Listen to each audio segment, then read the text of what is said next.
Queria fazer menção honrosa da minha sogra. Essa jovem senhora que está aqui, fica de pé, minha sogra, para todo mundo te ver, vai. Minha sogra está visitando direto do Brasil.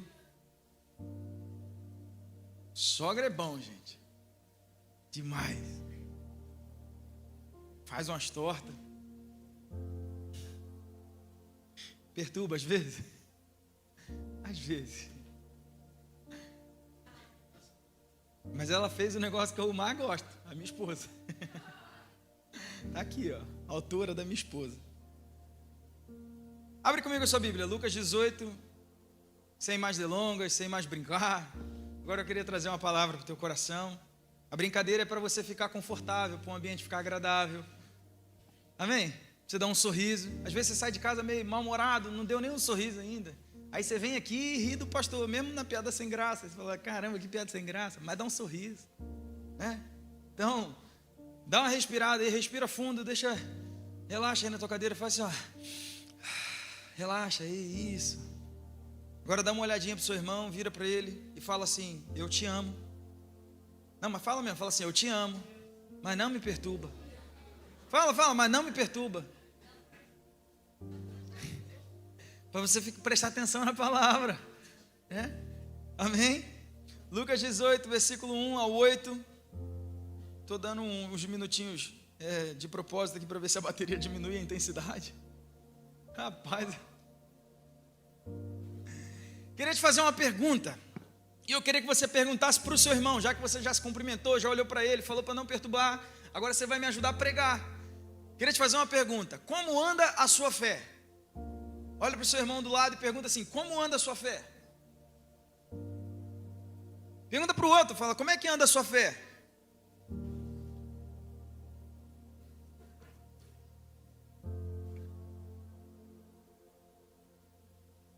Você tem ou teve um pedido de oração que parece que nunca chega?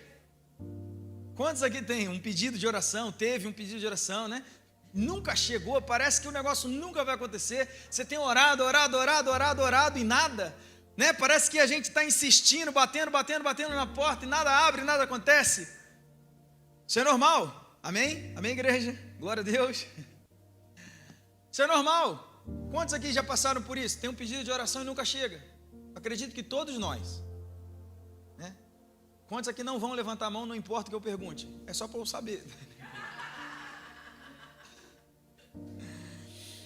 Existem certos momentos, e talvez você pode estar vivendo isso agora, que a gente pede ao Senhor, ora ao Senhor, se ajoelha, faz propósito, faz jejum, né? Clama dia e noite, faz propósito, acorda mais cedo, vem para a igreja, faz a campanha de oração. Inclusive, quinta-feira, nós temos a nossa casa de oração, o nosso culto de oração, e a gente está começando agora uma campanha, 7 semanas de oração pelo teu propósito, pelo teu alvo de oração, teu pedido. Como é que funciona, pastor?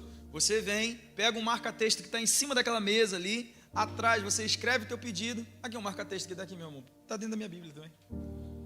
Marca-texto aqui, ó, marca a página, atrás tem um lugarzinho para você escrever o teu pedido de oração, e você vai marcando.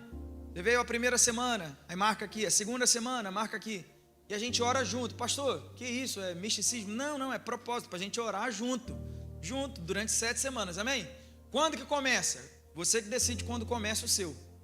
Pode ser quinta-feira que vem. Então você está aqui, vem toda quinta-feira, ora, marca aqui, já está no terceiro negocinho, já está no terceiro marca-página já. Mas o pedido nunca acontece, nunca é atendido. Aquilo que você tem orado nunca chega.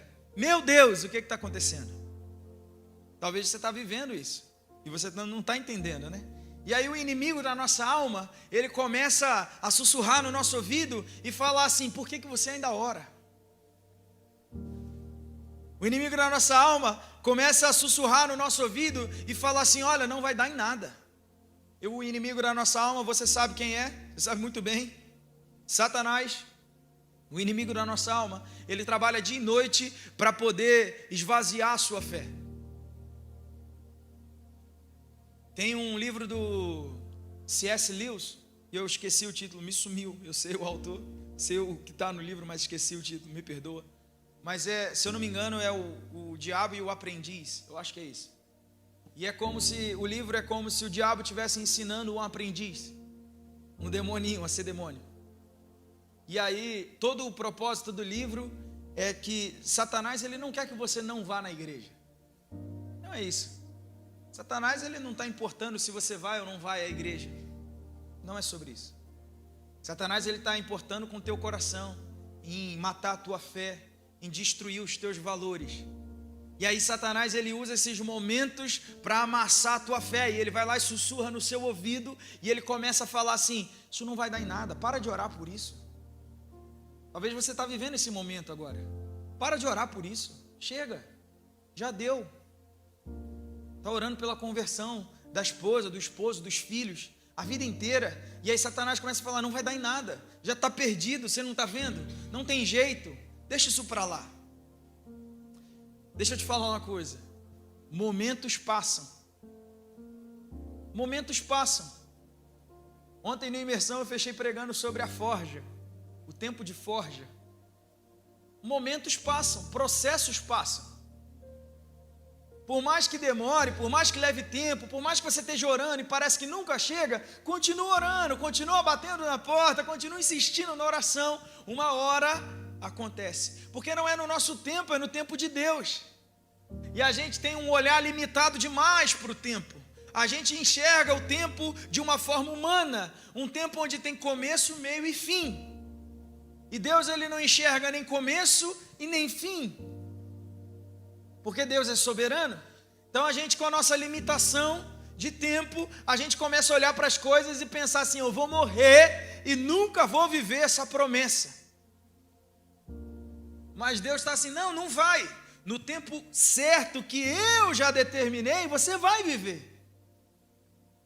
É só esperar o tempo passar. Você pode olhar para o teu irmão e falar assim: é só esperar o tempo passar.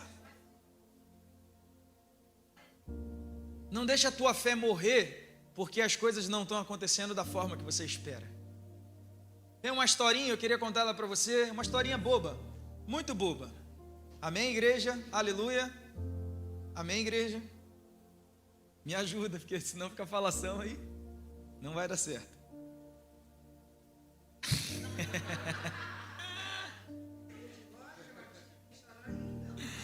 Pode chorar, chora. Uma história para você, deixa eu contar uma historinha para o teu coração. A historinha diz assim, ó, tinha uma garotinha de 6 anos, e ela estava no quarto, ouvindo os pais conversarem na sala, e aí os pais falando sobre o irmão dela, o irmãozinho bebê, que nasceu com uma doença, que precisava de uma cirurgia, e essa cirurgia era muito cara, e a menininha de 6 anos ouvindo do quarto, e ouvindo a mãe falando: mas a gente não tem dinheiro para pagar a cirurgia, é caro demais. E aí o pai falou: vamos vender o apartamento. A mãe falou: é caro demais, não dá. Vamos vender o carro, não dá, ainda vai ficar faltando, não dá.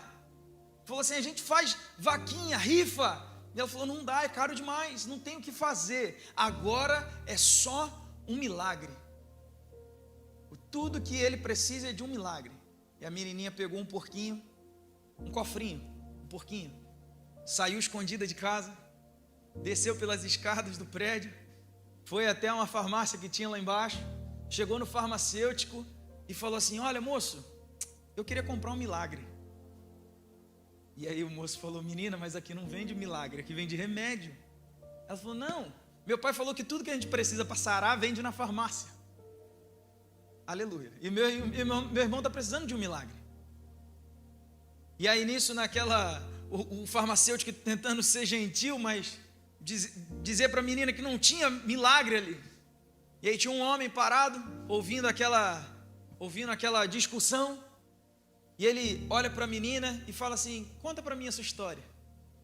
E a menina conta a história para o moço. E o moço fala assim: eu vou te vender um milagre. Quanto que você tem? Aí ela falou: 92 centavos. Ele falou: ó, você deu sorte. Hoje o milagre está custando apenas 92 centavos. Me leva na tua casa. E aí ele foi, chegou até a casa. A menininha contou a história para os pais, ele explicou o que estava acontecendo. Os pais contaram a história direito para o homem. O homem era um médico, cirurgião, e o homem falou assim: não, pode deixar que eu vou ajudar. Vamos fazer a cirurgia toda. E fez a cirurgia que o menino precisava. No final, o pai chegou para o médico e falou assim: quanto que eu te devo? Preciso te pagar. E o médico olhou para a menininha e falou assim: eu já fechei o preço com ela, 92 centavos. É uma história, uma historinha, ilustração. Mas a grande verdade é que não se vende milagres. Mas eu conheço alguém que faz.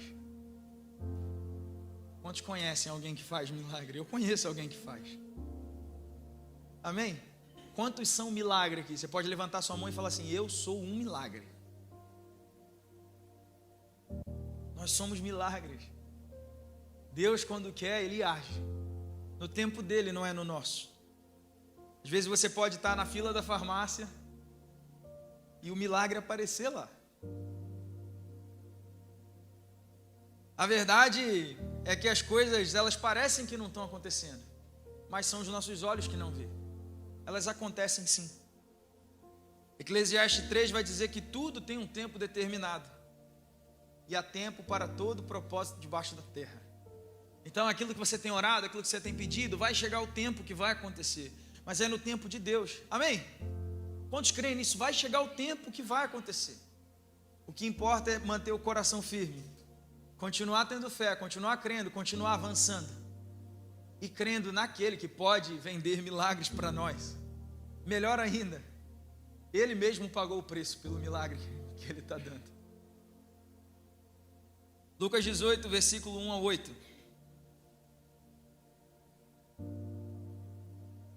A parábola do juiz iníquo. Na minha versão, se eu não me engano, é NAA. A parábola do juiz iníquo. Jesus lhes contou uma parábola para mostrar que deviam orar sempre e nunca desanimar. Em certa cidade havia um juiz que não temia a Deus, nem respeitava ninguém. Havia também naquela mesma cidade uma viúva que sempre o procurava, dizendo: julgue a minha causa contra o meu adversário. Por algum tempo ele não a quis entender, mas depois pensou assim: é bem verdade que eu não temo a Deus, nem respeito ninguém.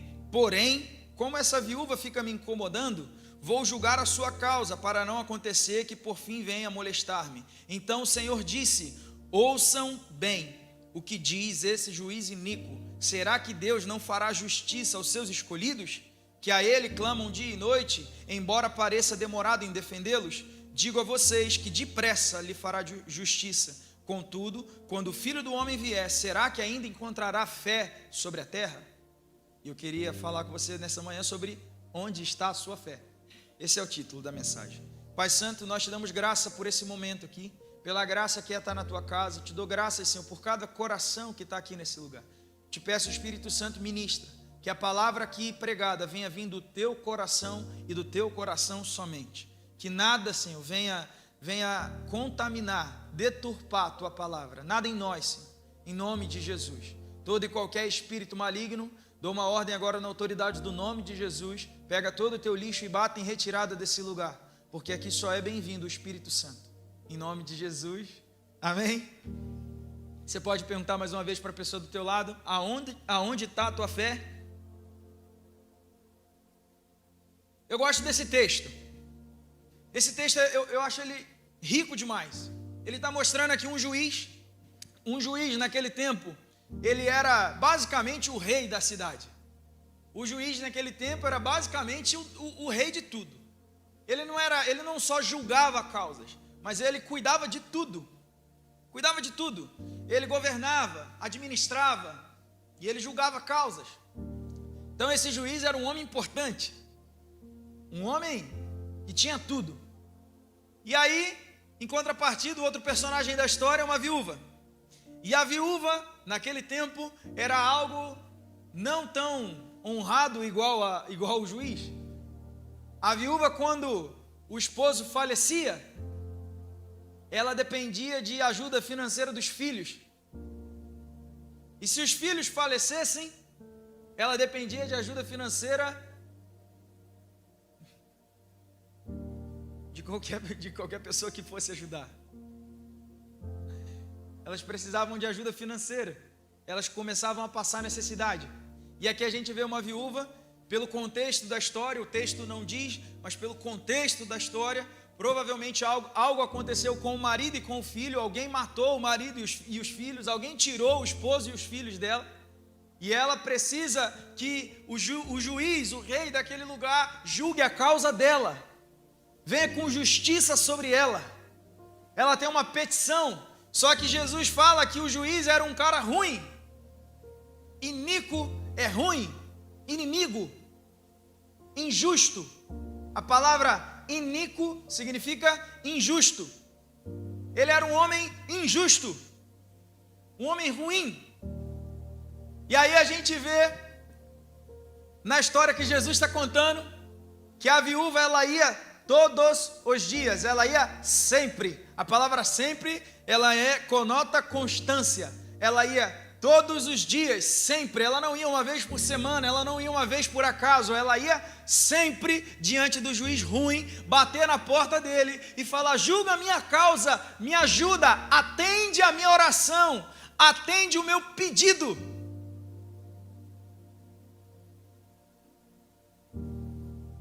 E aí, entre linhas, Jesus está dizendo assim, entre linhas: como anda a tua fé? Será que você tem insistido em pedir ou você tem cessado na primeira adversidade? Esse juiz era um cara ruim, Deus é um Deus bom. Se até o juiz ruim atende orações, por que Deus não atenderá? Será que Deus não fará justiça? Será que Deus não virá em teu favor? Já que você é um filho amado, ainda há esperança. Você pode me ajudar, por favor, mais uma vez? Eu sei que é chato demais, mas é legal quando que isso grava na mente. Você pode olhar para o teu irmão e falar para ele, falar assim: ainda há esperança. Mas fala com fé, fala como um profeta, fala assim: ainda há esperança.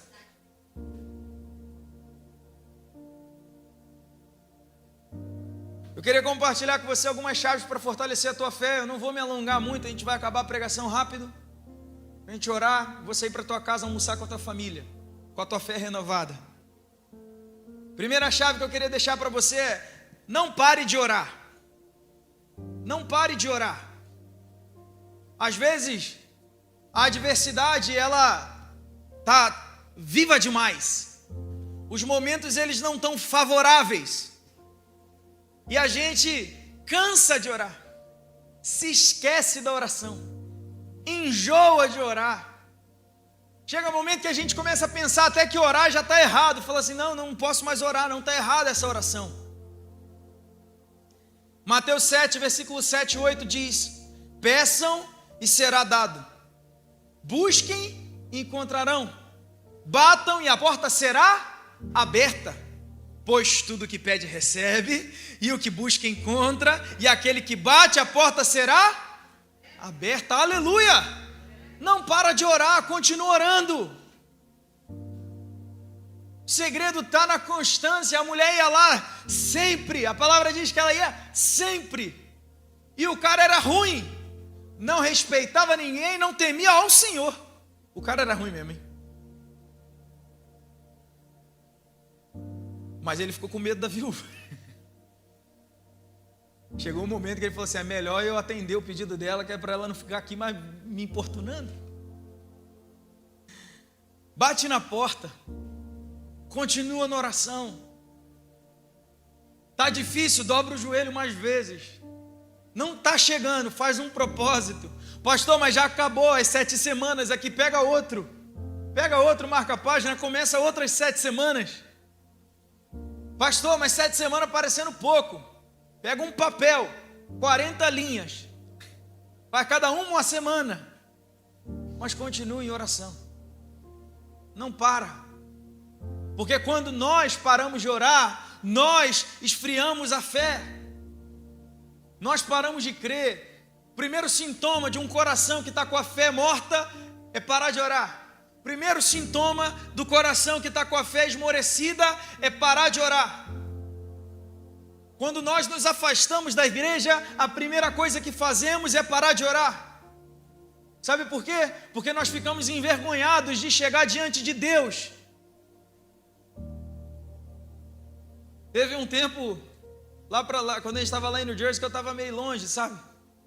Indo na igreja, estava na igreja, estava indo todo domingo, mas estava distante do Senhor. E como eu te disse, Satanás não quer te tirar da igreja, ele quer te tirar de Deus. Eu ia na igreja, mas afastado, meio coração distante, sem fé, meio quebrado, fazendo um negócio errado. E quando eu precisava de orar, eu ficava com vergonha, eu pedia a Sirlene para orar para mim.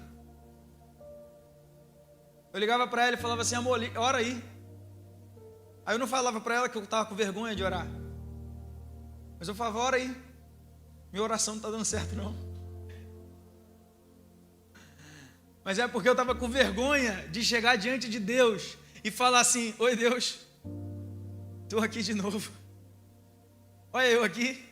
Ficava com vergonha do hoje sumido.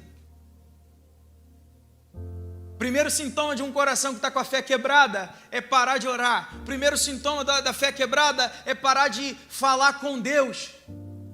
Então não para de orar. Não para de orar, porque a oração, o telefone do céu é a oração. Quem conhece a música? O telefone do céu é de joelho no chão. Ligue uma vez, diz que outra vez, e se não atender, diz que outra vez. E dobra o joelhinho e vai orar, irmão. Dobra o joelhinho e vai orar, meu irmão. A ligação com o céu é o joelho no chão. A mulher continuou pedindo para o injusto. E chegou o momento que o injusto atendeu. E dirá ao Pai, que é perfeito nas suas atitudes, nos ama. Tem gente que acha que é errado falar que Deus nos ama, mas é a própria palavra que vai dizer que Deus nos ama. Ele nos ensina, Ele nos corrige, Ele nos prepara, é bem verdade. Ele nos leva para a prensa, Ele coloca a gente lá na forja para ser forjado, é bem verdade. Ele leva o povo para o deserto para ser treinado, é bem verdade. Mas tudo isso é por amor, porque Jeremias 29:11 vai dizer que os pensamentos dele são de paz e não para causar o mal, mas para te dar futuro. Aleluia. Jesus te ama. A segunda coisa que eu quero deixar para você, Deus é justo. A segunda chave que você tem que saber, Deus é justo. A primeira é não para de orar. A segunda é Deus é justo. Você pode falar para o teu irmão, fala assim, Deus é justo. O juiz da história era injusto, era iníquo, mau, não temia ninguém, não respeitava ninguém, mas Deus é a justiça. Deus é perfeito. Deuteronômio 32, versículo 4 vai dizer, Ele é a rocha, as suas obras são perfeitas e todos os seus caminhos são justos. É Deus fiel que não comete erros. Justo e reto Ele é. Ele é justo. O que eu quero te falar com isso? Mata o sentimento de injustiça do teu coração. Deus não comete injustiça conosco. Mata o sentimento de injustiça no teu coração, porque o sentimento de injustiça, ele nasce no coração de Satanás. O primeiro a sentir injustiça no coração, se sentir injustiçado, foi Satanás. Porque a palavra vai dizer que ele olha e ele fala assim, eu acho que eu mereço colocar o meu trono acima do trono do Altíssimo. Eu acho que eu mereço, eu sou tão bonitão.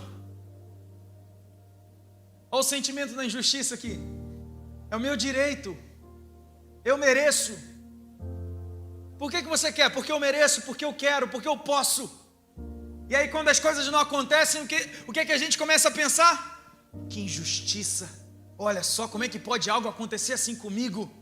E aí é onde nasce o sentimento do coração rebelde. Cuidado com esse sentimento. Nós temos direito a tudo aquilo que Deus quer que nós tenhamos. Mas Ele não é injusto conosco. Deus, Ele não é injusto quando Ele dá algo para alguém e não dá para você. Deus, Ele não é injusto quando você olha o vizinho e a grama está verde, a sua está queimada. E esse negócio da grama mais verde é verdade mesmo. Toda casa que eu moro, a grama do vizinho é sempre mais verde. Não sei por quê. Talvez seja porque eu não sei cuidar de grama. E aqui fica um ensinamento muito grande. Deus não é injusto, talvez somos nós que não sabemos cuidar da grama. Porque se você quiser ter uma grama verde, a gente morava numa casa que tinha grama para todo lado, enorme, tinha um campo de futebol na casa. Se você quiser manter a grama verde, você tem que regar. Tem que botar nutriente, fertilizante. Quer ter a grama verde, tem que cuidar. Tem que ralar, tem que subir na máquina, cortar a grama baixinha, tem que jogar areia de vez em quando. Tem que cuidar. E a grama da minha casa não era verde porque eu tinha preguiça de subir lá e dar um jeito de arrumar, de cuidar. E ela estava sempre mais queimada do que a dos outros. E aí eu olhava para a grama do vizinho e falava, não é possível um negócio desse. Só que todo sábado de manhã, o vizinho estava lá, aguando a graminha dele, subindo na maquininha dele, cortando a graminha dele. Estava lá. Todo sábado de manhã. Então Deus não é injusto. Deus é justo. Tira o sentimento de injustiça do teu coração. No versículo 13 da parábola que nós estamos lendo lá em Lucas 18, no versículo 13 diz, e tu dizias, lá em Isaías 14, e diz sobre Satanás, diz assim, e tu dizias no teu coração, eu subirei ao céu, acima das estrelas de Deus, exaltarei no meu trono, e no monte da congregação me assentarei, aos lados do norte, subirei sobre as alturas das nuvens e serei semelhante ao Altíssimo. O sentimento de querer algo que não lhe pertence nasce no coração de Satanás, e quando ele não recebe, ele se torna um coração rebelde. O coração injusto se torna um coração rebelde. Cuidado com o sentimento da injustiça.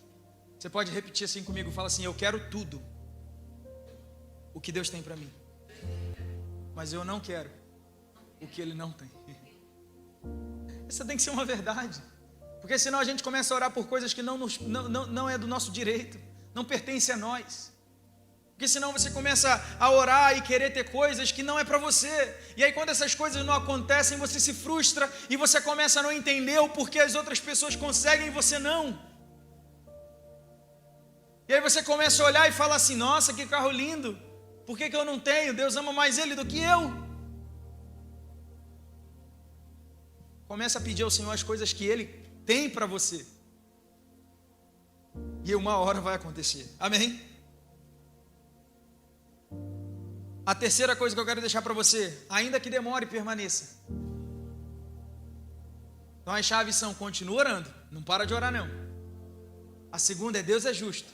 Você tem que saber disso. E a terceira, ainda que demore, permaneça. Permanecer sempre é a chave. Permanecer sempre é a chave. Isaías 40, versículo 31 diz, mas os que esperam no Senhor renovam as suas forças, sobem com asas como águias, correm e não se cansam, caminham e não se fatigam. Os que permanecem no Senhor têm as suas forças renovadas. Quantos estão precisando de renovo aqui nessa manhã? Quantos estão precisando de ter a fé renovada aqui nessa manhã? Permaneça. O segredo está em permanecer. Permanecer. Existe um tempo perfeito para as coisas acontecerem. Deus leva o povo para o Egito. Deus leva o povo para o Egito. Deus leva o povo do Egito para Canaã. E aí leva eles para o deserto. E durante aquele período de deserto, logo no começo, logo nos primeiros dias, o povo ali, eles tiveram a oportunidade de permanecer naquilo que Deus tinha para eles, de permanecer no propósito. O povo tinha aquela oportunidade de permanecer no sonho de Deus para eles, que era Canaã. Só que o povo ele decide começar a desejar voltar para trás. O povo decide desejar sair do propósito. O povo decide deixar as circunstâncias levarem. O povo decide olhar para trás e fala assim, nossa, era bom lá. Você trouxe a gente aqui para morrer? É melhor deixar a gente voltar. O faraó ainda vai receber a gente se a gente quiser voltar. O segredo está em permanecer. Por causa desse sentimento, aquilo que era uma caminhada de dias se tornou caminhada de anos. Deus fez eles andarem em círculos, até que aquela geração se passasse e se levantasse outra, até que começasse uma nova geração. Porque o segredo está em permanecer. Quer encurtar processo? Permaneça. Quer encurtar tempos? Permaneça. Você quer, o tempo está longo, nunca chega, nunca acontece, pastor. Permanece. Talvez a gente está parando de orar com um sentimento de injustiça. Permanece em Deus, naquilo que Deus tem para você, nos sonhos que Deus tem para você. Permanece de joelho, permanece orando, permanece fazendo propósito. Vem quinta-feira fazer oração aqui. Você sabia que os cultos de oração de todas as igrejas aqui são os menores? Vocês sabiam disso? Que os cultos de oração são os menores? A gente tem igrejas aqui com milhares, centenas de membros. E você pode ir no culto de oração. Se for de oração, você vai lá, você vai encontrar um pingadinho de gente. O culto que deveria ser o mais cheio é o de oração. Porque é nele que a gente ora, nele que a gente vai buscar, é nele que a gente vai clamar. Nesse a gente se alimenta, mas naquele lá a gente se ajoelha aqui. Porque é dele que a gente se alimenta para viver. Que é dali que vem a resposta. Permanece. E eu gosto do que está escrito em Lucas 18, no versículo 8. Digo a vocês que depressa lhe fará justiça. Você pode, como um profeta nessa manhã, como um profeta, olhar para o teu irmão e falar assim: depressa Deus vai fazer justiça. E eu gosto dessa palavra porque depressa é urgente, depressa é urgência. Lembro da minha avó, a mãe do meu pai, minha avó Netinha. Minha avó Netinha mandava eu fazer as coisas, ela falava: depressa! Ela era bem calma, era bem calminha mesmo. Mas quando ela queria brigar com a gente, era: depressa! Chispa! Não era chispa, tudo da minha avó era chispa! Vai, depressa! Depressa, urgente, agora, para ontem. Deus te fará justiça. O tempo de Deus vai chegar. O que importa é permanecer. Amém? Onde está a tua fé? Aonde você perdeu ela? A pergunta é para te incomodar mesmo. Aonde você perdeu ela? Foi aonde? Há quantos anos atrás você perdeu a fé? Há quantos anos atrás você parou de orar por esse pedido de oração? Há quantos anos atrás você deixou de acreditar no sonho que Deus te deu? Há quantos anos atrás você desistiu do propósito que Deus te entregou?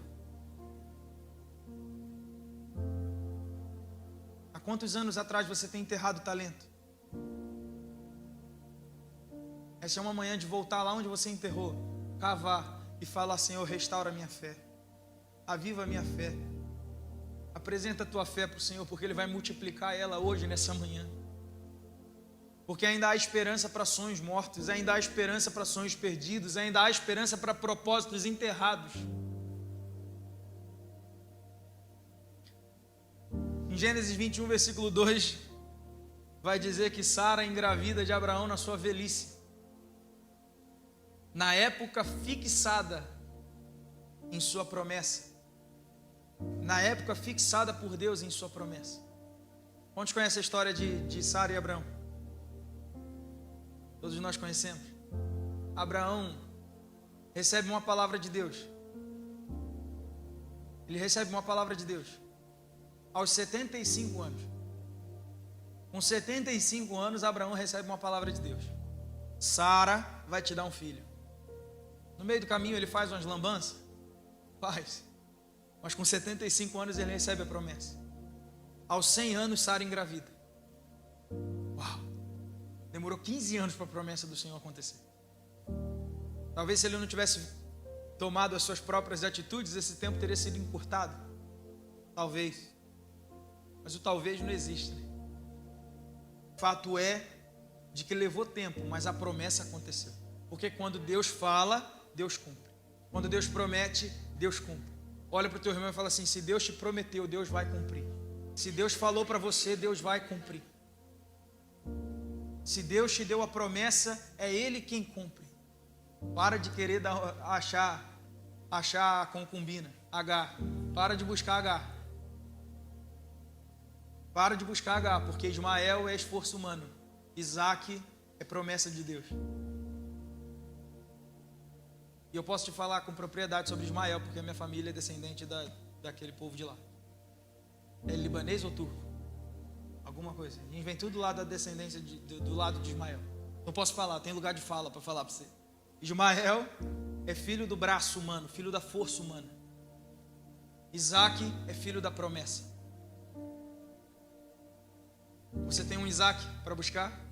Você tem uma promessa de Deus para buscar? Quantos tem uma promessa de Deus aqui? Quantos tem promessa de Deus para orar? No tempo certo, Deus vai cumprir. Ainda que leve alguns anos, Deus vai fazer.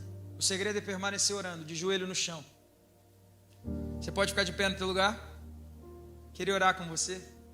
Não vou fazer um apelo para você vir aqui na frente. Nada disso. Mas eu queria orar por você. E eu queria deixar uma palavra para você. Uma palavra profética.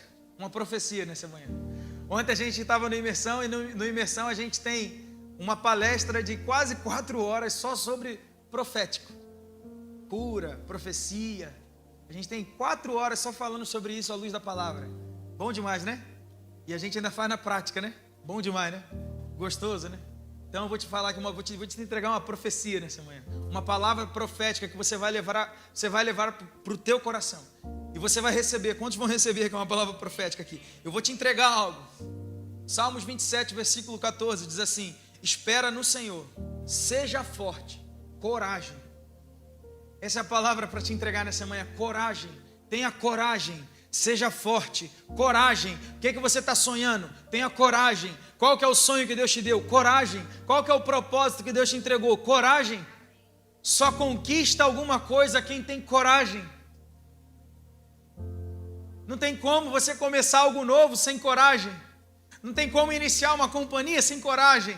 Não tem como você largar um emprego fixo para começar o seu próprio negócio sem ter coragem. Deus manda te dizer: coragem. Espera no Senhor, aleluia. Seja forte, glória a Deus. Coragem. Feche teus olhos, eu queria orar por você. E eu já queria orar e encerrar o culto. Para você ir embora com essa palavra bem fresquinha no teu coração. Mas eu queria te convidar a você apresentar ao Senhor agora onde você enterrou a fé. Onde ficou a tua fé? O que aconteceu? O que aconteceu? Foi palavra contrária que te deram? Foi portas que se fecharam? Foi sair do teu país para cá? O que aconteceu? Foi uma ré que você levou?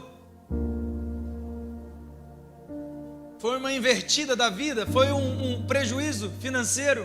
O que aconteceu que roubou a tua fé?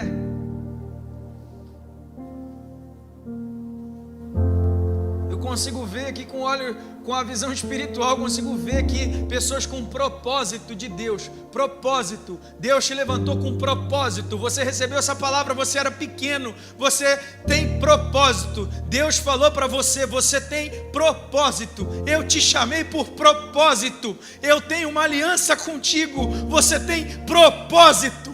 Rabare canturi arabaxe, ele andarás.